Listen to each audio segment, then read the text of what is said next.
All right, good morning. Welcome back. Any questions? Any comments? Should I go ahead and start? Let me remind you what we did last time and continue.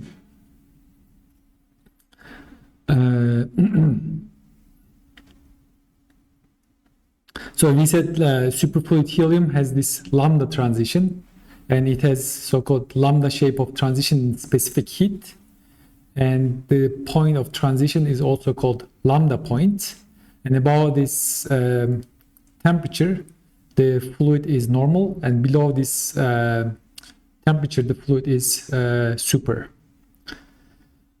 And we said like this can be characterized by some critical exponent, and the exponent obeys so-called XY models. And the XY model is a model where there's like an angle, and we ask what could this angle be, and we connected it to the angle of the phase. We said there is like a macroscopic wave function, and this wave function itself has like a norm which determines the density of particles, but also a phase.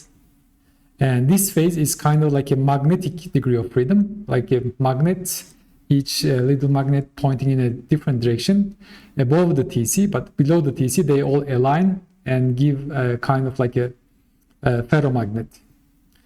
And then using this wave function, we calculated the quantum mechanical current.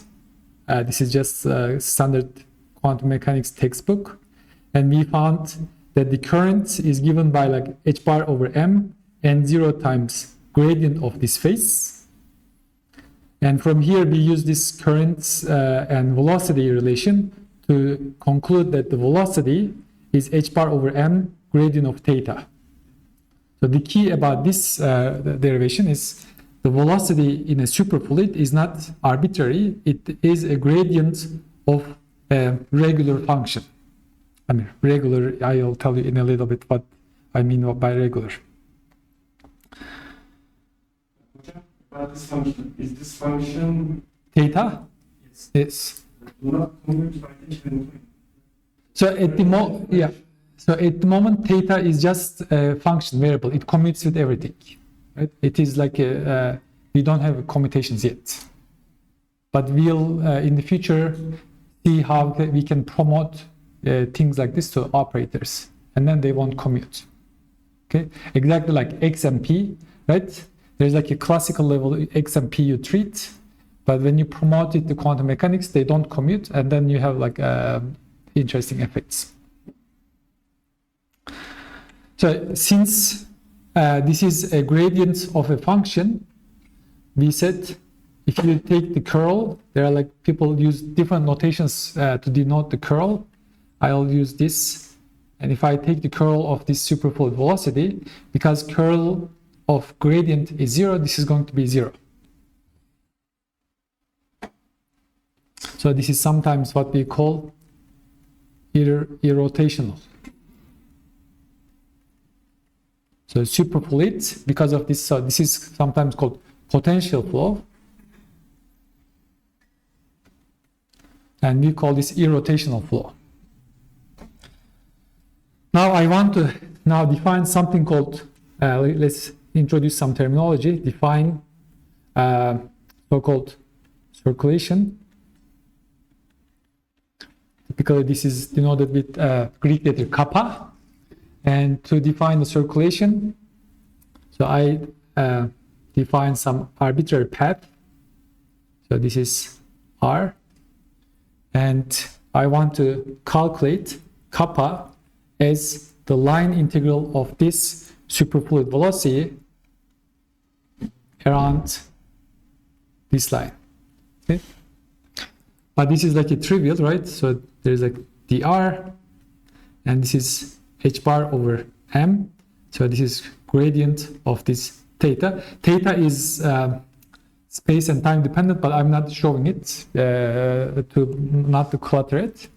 And this is integral of derivative, simplest thing we like, right? We don't have to take integral or the derivative, they just cancel each other, and this is going to be h bar over m delta theta.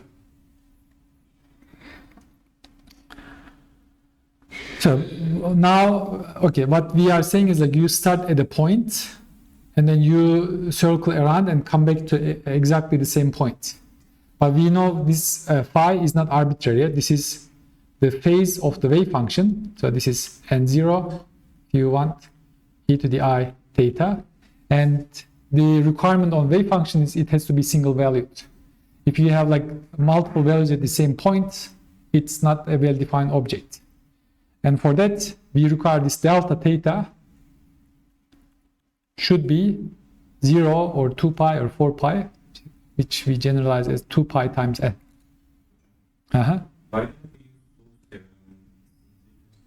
You can also use Stokes theorem, but right now there is no need to use Stokes theorem, right? Because this is already integral of derivative, you already took the integral. In a little bit, we are also going to use the Stokes theorem. Right? In the Stokes theorem, what we can do is like, this can be dA times curl of gradient of theta, and this is seemingly 0, but we'll see why that's not the case in a little bit. Good. So from here, what we find is kappa. So there's like 2 pi here, and there's 2 pi inside h bar. So it's going to be h over m. I think 2 pi is cancelled times n, and here n is an integer. Can be positive or negative.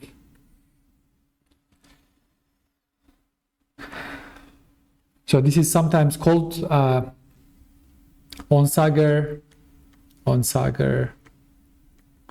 Feynman quantization. And what we are saying is like this n is like a winding number, and it is like a topological property of the superfluid. So you cannot locally change it, right? So this thing we calculated is like a global property. It doesn't know about a local fluid feature. You have to integrate and incorporate a global information. That's why if you have like a non-zero winding, you cannot unwind it by like small local perturbations. Any questions? So that was the first step. So when you rotate superfluid, and this condition curl of Vs is equal to 0 implies irrotationality.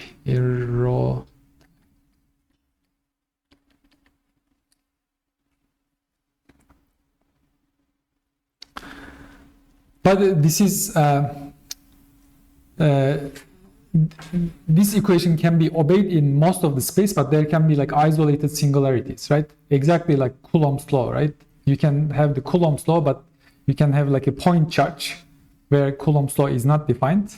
Exactly like this, we can say this is correct everywhere except at isolated points. So what does this mean? What this means is like, I don't know, you have some cylindrical sample, and inside sample you can have these like isolated vortices. So these are vortex. And to understand how this happens, we can consider a single vortex. Let's consider a single vortex, which can be written. And the way I will write is like, so this curl of Vs. Let's consider a single vertex with cylindrical symmetry. So that if you rotate, things should not depend on the angle as you rotate it. And I'll write this curl in this cylindrical coordinates, which is like 1 over r.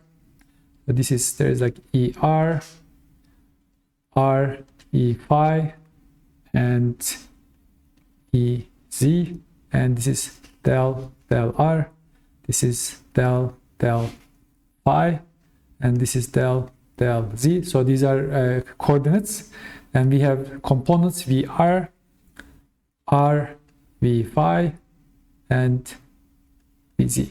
So this is how the book writes the curl, but there are different ways. If you are doing it in other ways, that's also fine. From cylindrical symmetry, we first assume vz. So this is vs, but let's s stands for superfluid. There will be multiple subscripts like s and r. Let's drop s for the moment. And now I'll assume vz is equal to 0, and nothing should depend on phi, so I'll also assume v of phi is equal to 0. From here, this equation is going to be right. Only there will be like a z component, ez. This is a vector, and this is 1 over r, del over del r. So this is 0, and what do I do? No, this is not 0. This is r, v phi, and everything else is 0, right? If you take the derivative with respect to here, there is no phi dependence, so del phi vr is going to be 0, and this is also 0. So that's all. And from irrotationality, we require this to be 0. Then what we find is r v phi is constant. Then v phi is equal to, so this constant divided by r. Now I can take the curl, right? This is curl, or like a line integral dr dot. Yes, this is, I think this is vr, yes. No, this is phi component, right? So we are saying that there is no angle dependence, but there is like, in cylindrical coordinates, there is like a r component, phi component, and z component, and this component is like this angular component, right? Oh, so this is vr is equal to 0. Yes, thank you, good job. So this condition is going to be, right, we can do this at any radius, so this is going to be 2 pi r times c over r, but we found this to be equal to circulation kappa, and cancel this, and the constant of this integration is going to be kappa over 2 pi. Therefore, the velocity is going to be kappa over 2 pi r times e phi, completely azimuthal in angles. But you can see now this satisfy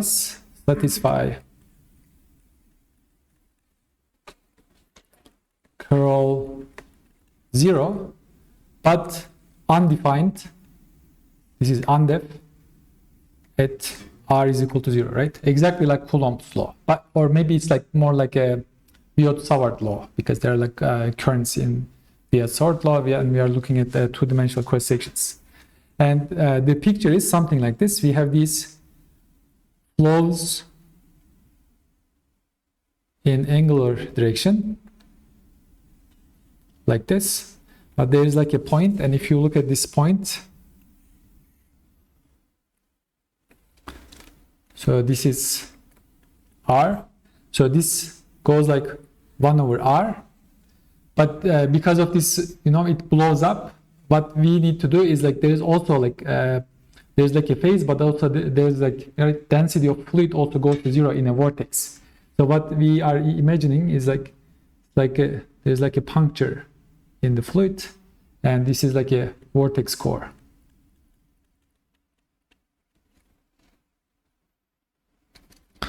And in this case, so Js is equal to Ns times Vs, and Ns goes to 0, so Js goes to 0 as R goes to 0.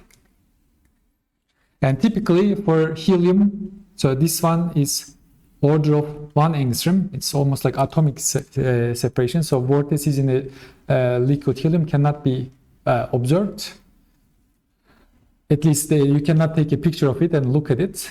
But if you look at the superconductors, you can actually see the vortices, because this is actually a little bit bigger than maybe like micron scale in superconductors. So this is helium-4. I think maybe micron in, I'm not exactly sure, maybe like it could also be nanometer in superconductors. And also Bose-Einstein condensates, the gas, alkali atomic gas. Now, so this is a picture for one single vortex. If you have one vortex, you can also have multiple vortices, right? We can have as many vortices as system requires. So what happens is, like, as you increase the rotation, initially the fluid is irrotational, but once the rotation frequency omega increases a threshold, you have h over m circulation, and there's like a one single vortex in the sample. And you increase the velocity at some point, second critical point, there is going to be 2 times h over m circulation. There will be 2 vortices. And so these events, every time you go from no vortex to one vortex, is sometimes called phase slip events, because phase is going to increase every time you do this. And eventually you are going to have like a very large number of vortices if you rotate the fluid very rapidly. And now we can consider, let's consider large number of vortices. And what I want to do is I want to take a contour around the vessel, right? So something like that.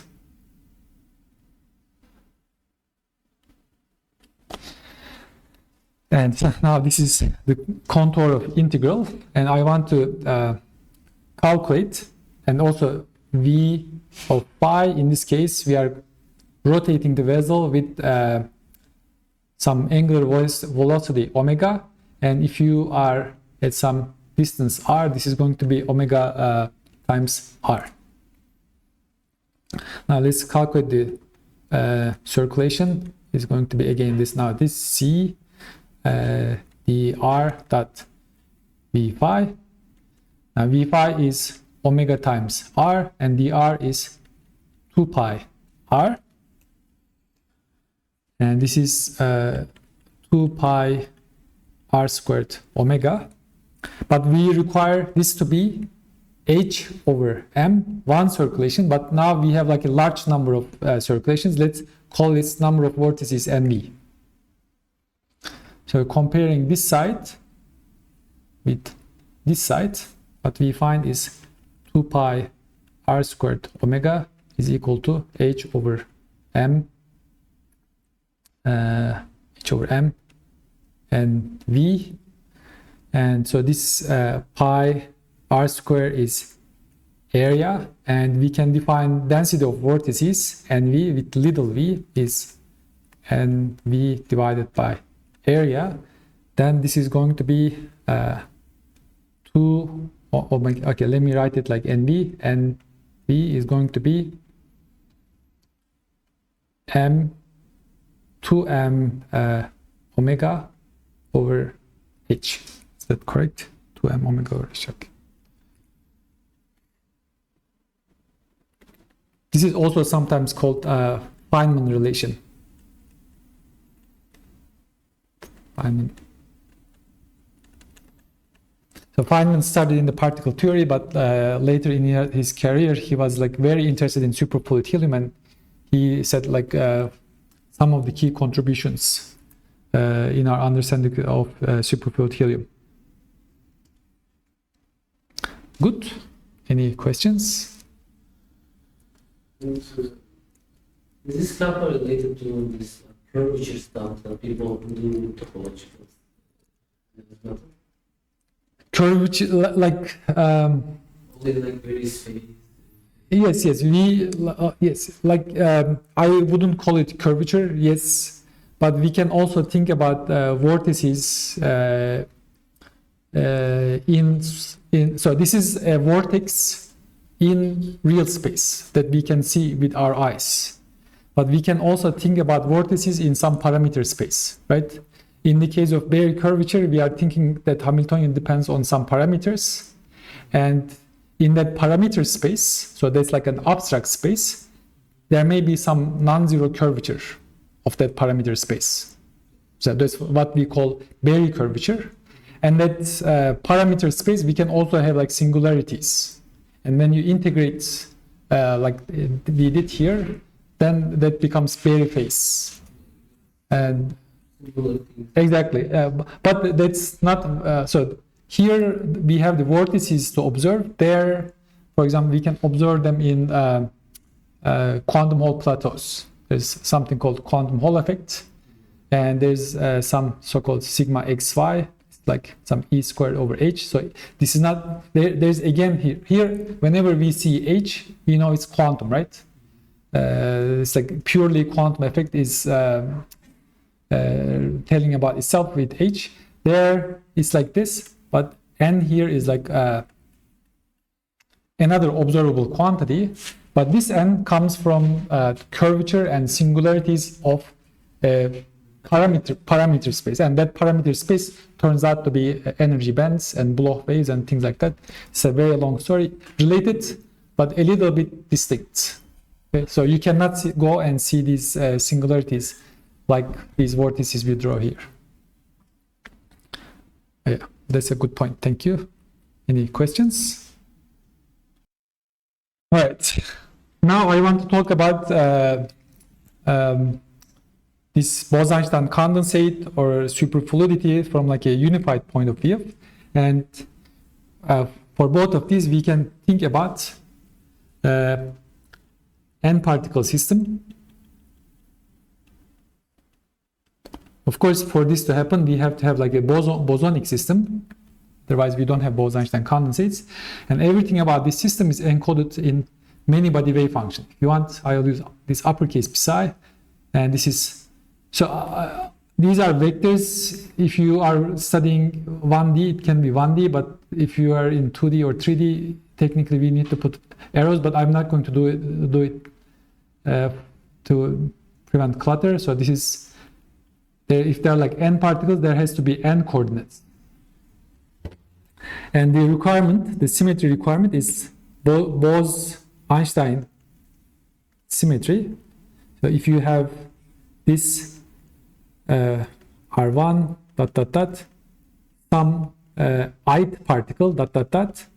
some jth particle ... n. So if you exchange these RA, RI, and RJ, what you need to find? Okay, so let me do the change and ask you. So this is J, this is I. What should be happening? They should be equal. So this is and you can do this exchange in any pair of coordinates. I just try to make it general like this, but it could be between 1 and 2, 1 and 5, 2 and 3, and any pair of coordinates can be exchanged. And now, so what we want to do is we want to describe superfluidity and condensates. And for that, I introduce one particle density matrix. So typically, we use rho for density matrix.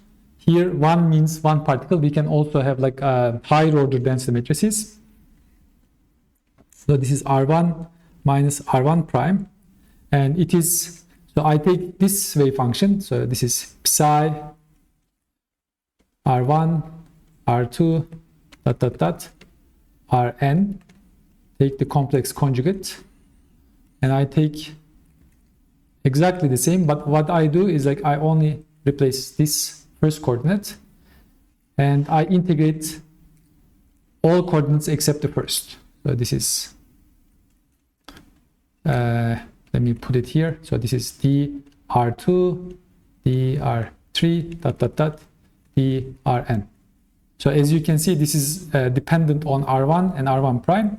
And I also use translational symmetry because this is like, this is translation symmetry dictates this is going to be a function of R1 minus R1 prime. Now we can consider R1 minus R1 prime equal to 0 and integrate. So let's do that. So this is d cube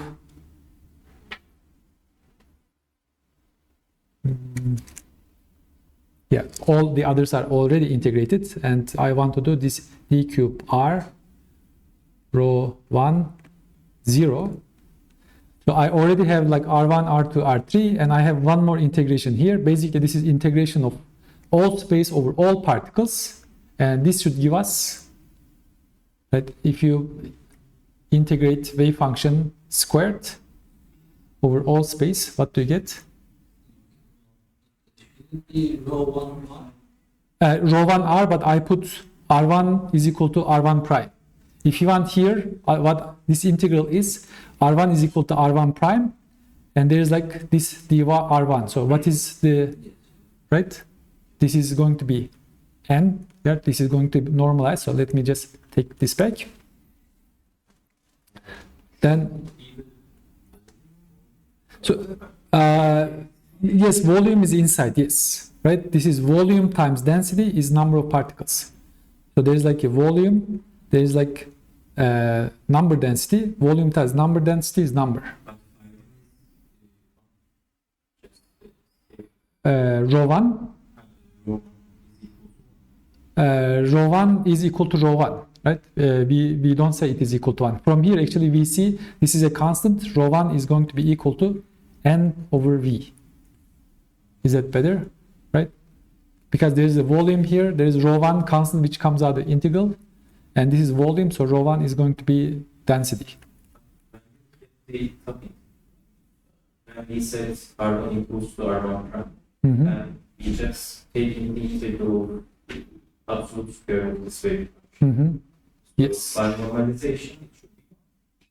But exactly, that's how you normalize the wave functions. If you had like only one particle, you normalize it to 1. If you have n particles, you normalize it to n, right? So that's generally the convention we choose. So when you integrate over everything, we have to have total number of particles information in the wave function. So that's the first thing. Actually, let me also put 0 here. Now suppose, so this wave function psi r1 dot dot dot rn, let's just choose a simple wave function we can understand. Maybe all of the particles have exactly the same wave function. So this is psi 0 rn. So this is, if you want, all particles at psi 0, and let's also say temperature is 0. And in that case, rho 1 of r1 minus r1 prime is going to be equal to n times psi 0 star of r psi 0 r1 prime. And for infinite system, infinite uniform system, psi 0 of r is plane waves e to the I k dot r, and we put the particles in the lowest possible energy state. In that case, k is equal to 0. That means, okay, let me write it more explicitly. This is k is equal to 0.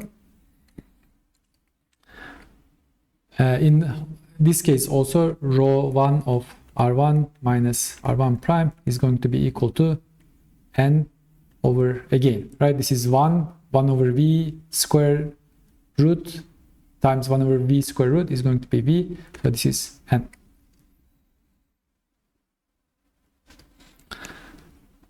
So, but in helium-4, this is not what happens. In helium-4, we can look at condensate fraction either experimentally, or we can do something sophisticated like quantum Monte Carlo, like experiment or quantum Monte Carlo, and the result is something like this. Let me draw all of these and tell you the difference. So this is rho 1 R1 minus R1 prime. So this is absolute value of R1 minus R1 prime, and here is all particles in the condensate. This is n. So this is, if you want, ideal Bose gas. But in helium, what happens is like this reduces as a function of R, but saturates at some asymptotic limit. So this is N0, and this is if T less than Tc. So this is interacting Bose gas, like liquid helium. And if you are above T bigger than Tc, this asymptotic value goes to 0. So this is T bigger than or equal to Tc. So then one particle density matrix allows us to introduce a kind of order parameter that can be applied to both ideal Bose gas and interacting Bose gas, no matter how strong the interactions are. And for that, we can write by this observation, limit R1 minus R1 prime to infinity, rho 1 of R1 minus R1 prime is equal to some N0 of, now I also introduce T. As you introduce temperature, you'll also reduce this asymptotic value a little bit, but it is still going to be non-zero. So this is T less than Tc and 0 for T bigger than or equal to Tc. So then this kind of serves like an order parameter in the sense we introduced earlier. And from this, right, this is like a observable quantity. From this, either like experimentally or from like a quantum Monte Carlo simulation, we know that condensate fraction N0 is equal to 0. Like about 10% of total number of particles in helium-4 at low T.